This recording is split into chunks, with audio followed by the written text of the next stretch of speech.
Assalamualaikum warahmatullahi wabarakatuh. Saya Agit, warganet Pangandaran Channel. Sesi kali ini kita akan bicara tentang Pangandaran, narasumber tokoh Presidium Kabupaten Pangandaran, Haji Supratman.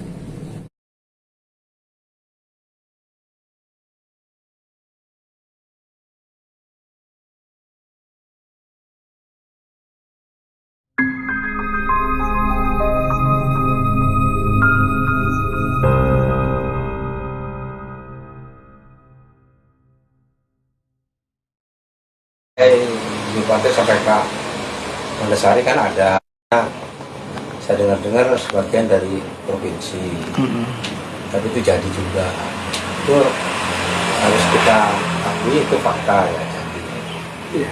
Terus juga rumah sakit ya ada, saya pikir itu juga pembangunan dilaksanakan oleh pemerintahan sekarang, tapi selanjutnya karena tujuan pemekaran ini adalah peningkatan pelayanan publik, peningkatan pelayanan kepada masyarakat. Nah, masyarakat merasakannya bagaimana? Apakah adanya rumah sakit sudah mereka merasa terlayani kesehatannya atau belum? Begitu. Itu yang menjadi pertanyaan. Nah ini entah telinga saya yang salah, entah informasi yang salah, entah kenyataannya begitu, tapi masyarakat mengatakan dari sisi pelayanan rumah sakitnya sudah ada dan tujuannya memang untuk pelayanan kesehatan, tetapi personal yang bekerja di rumah sakit tidak punya dedikasi. Contoh soal kemarin istri saya baru nengok temennya yang sakit di Pandeglang, itu bantal sarung yang kena jarak masih utuh di situ, masih utuh, nggak dicuci. Gitu. Terus pasien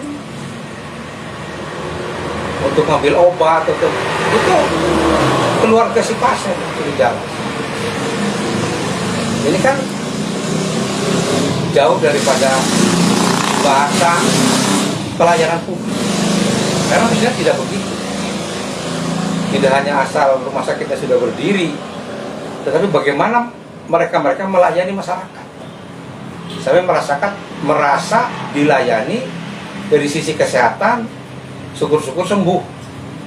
Karena kalau dilayani sudah dengan cara tidak enak, pura-pura cager,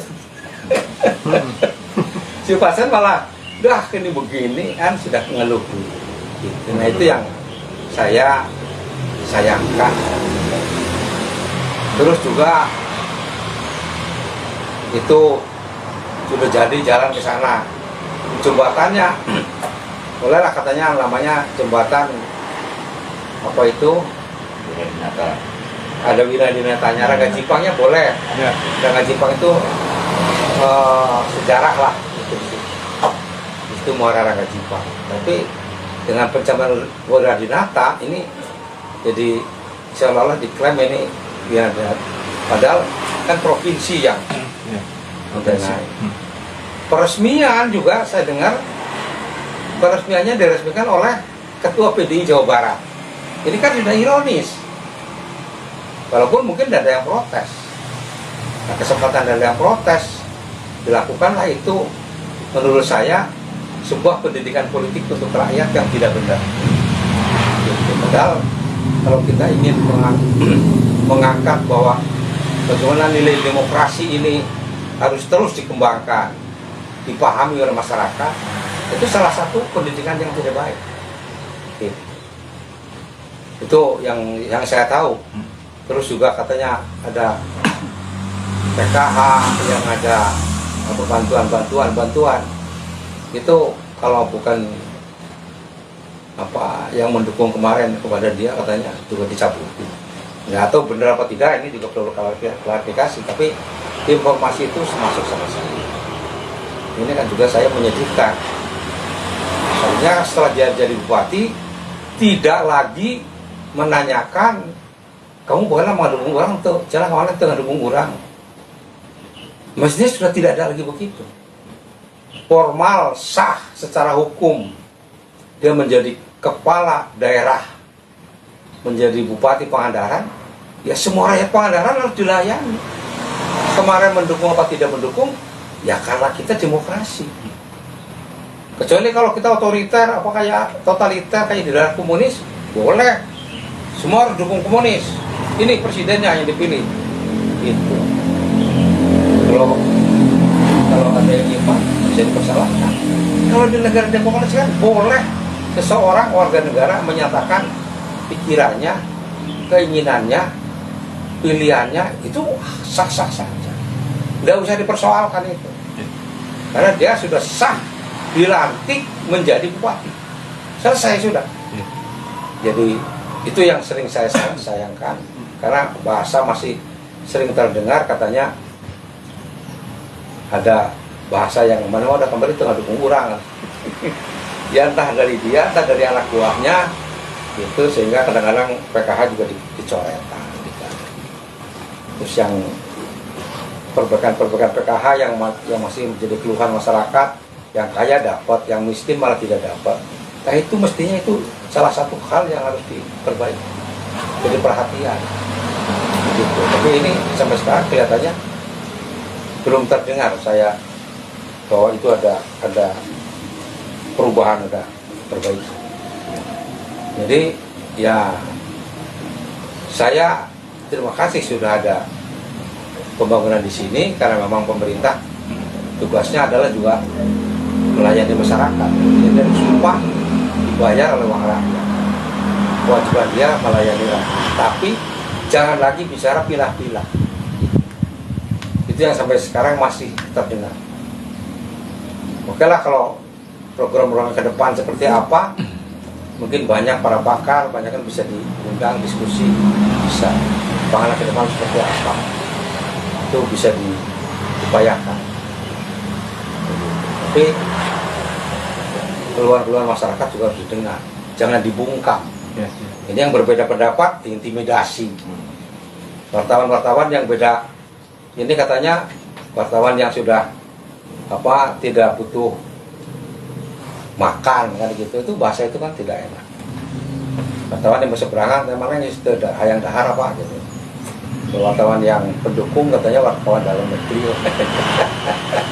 Ini kan menyedihkan kalau menurut saya gitu. Apalagi kalau kita bicara tentang bagaimana cita-cita presidium dulu, yang sekarang percuma saya sampaikan juga, kecuali saya nanti jadi bupatinya. Lain lagi, kita presidium sudah menyiapkan lahan untuk pusat perkantoran di Cinta Ratu. Dan itu tertulis penyerahan dari desa, BPD, tokoh masyarakat diserahkan kepada presidium untuk pusat perkantoran. Nah itu yang mengakibatkan Pangandaran jadi cepat disetujui jadi. Itu surat itu bahwa kesimpulan dari DPR RI bahwa presidium Pangandaran sudah sangat lengkap administrasinya sampai dengan persiapan untuk lahan perkantoran itu disiapkan. Nah sekarang semakin karena dia tidak pernah komunikasi sama saya, malah dia bikin itu kantor bupati di Cinta Karya sebelah barat, tertutup lagi. Kalau di Cinta Ratu, wah dari jalan udah kelihatan itu kayak sawah gitu. Kalau di sana sekarang kan kadang-kadang ya teh kantor bupati apa di mana kan? Tanya itu. Nah itu hal-hal yang kesimpulan saya bahwa kalau presidium sekarang juga menyampaikan gagasan-gagasan, toh tidak akan dipakai. Sekali saya pernah ikut musrenbang tingkat kabupaten, juga ada yang dipakai.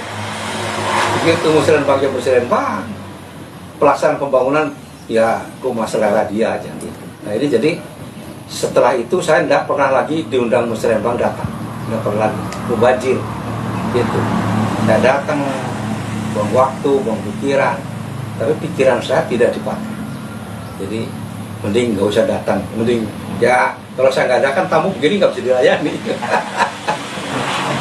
Berbicara ada tamu dari Kalikucang, kalau saya nggak di rumah kan nggak bisa dilayani. Mending saya di rumah aja. Jadi daripada saran saya juga tidak dipakai, percuma. Itu begitu. Ya mudah-mudahan sih ke depan juga Pangandaran akan nemu sebuah pemimpin yang apa namanya, karena jujur. Karena saya ingin Pangandaran ke depan itu menjadi Pangandaran yang clean government, sebuah pemerintahan yang bersih. Kayak gini.